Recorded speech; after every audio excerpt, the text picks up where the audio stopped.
Tonight is not just another regular season game for the Knicks, because when you look at who is out, when you look at who is in, and when you look at who's about to get thrown into real minutes against a physical Minnesota team, this might be the biggest opportunity of Tyler Kolek, Mohamed Diawara, as well as Kolek and Mohamed's young careers. And you might be asking, why Kolek and Mohamed? Because he was just announced as recalled by the Knicks, so he is going to be available tonight at Minnesota. And the crazy part is that they did not ask for this moment, it found them. So let's make it clear, the Knicks are heading into Minnesota shorthanded again, and this is not minor. Jalen, Brunson, OG Anunoby, two starters that are out, as well as Deuce and Landry still, and Gershon Yabusele is out as well. That's not just rotation, guys, that's structure, ball handling, and defense all missing at once. So when you strip everything down, what you're left with is opportunity. And opportunity does not care about age, contracts, or expectations. So first, let's start with Tyler Kolek. What we're seeing right now is not a fluke. It's not just hot shooting or teams not scouting him yet, but this is a guard who understands pace, angles, and decision making at an elite level.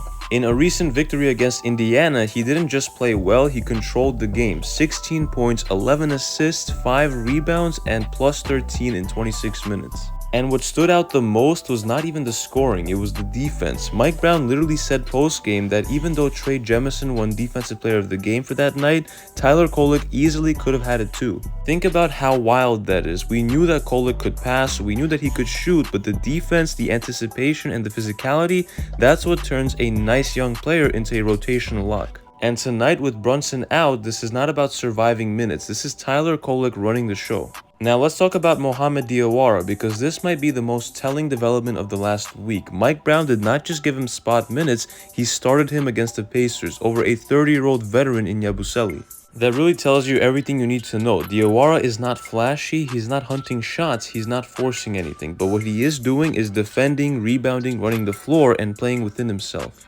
Brown said it himself, Diawara is young, raw, and just needs minutes at the age of 20 and as a rookie. And nights like tonight, this is how you find out if a player belongs. Against Minnesota's size, physicality, and athleticism, this is a real test. If Diawara holds his own again, this stops being a feel-good story and starts becoming a real rotation conversation. And this is where things get interesting, because when young players keep producing in real games, decisions get made for you. Minutes do not magically disappear when everyone gets healthy. Roles shift, priorities change, and some guys inevitably slide down the ladder, and we've already seen hints of that. And you're not just watching Kolek and Diawara play basketball right now, you're watching them change the math for this roster. So heading into tonight against Minnesota, here's what this likely looks like. Your probable starting lineup is Tyler Kolek, Mikal Bridges, Josh Hart, Mohamed Diawara, and Karl Anthony Towns. And off the bench, Jordan Clarkson and Mitchell Robinsons are certainties, but then also Kolek and Mohamed is likely to play, and maybe even Kevin McCullough Jr.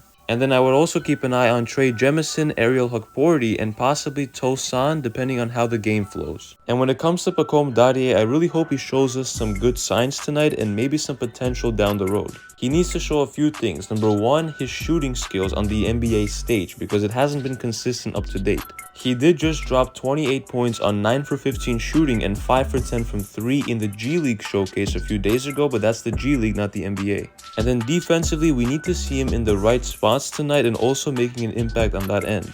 But Knicks fans, what do you guys think? Are we seeing a Kolek 20 and 10 game tonight? It is possible. And then with Diawara, can he play some elite defense and hit a few threes potentially, and maybe even put the ball on the floor?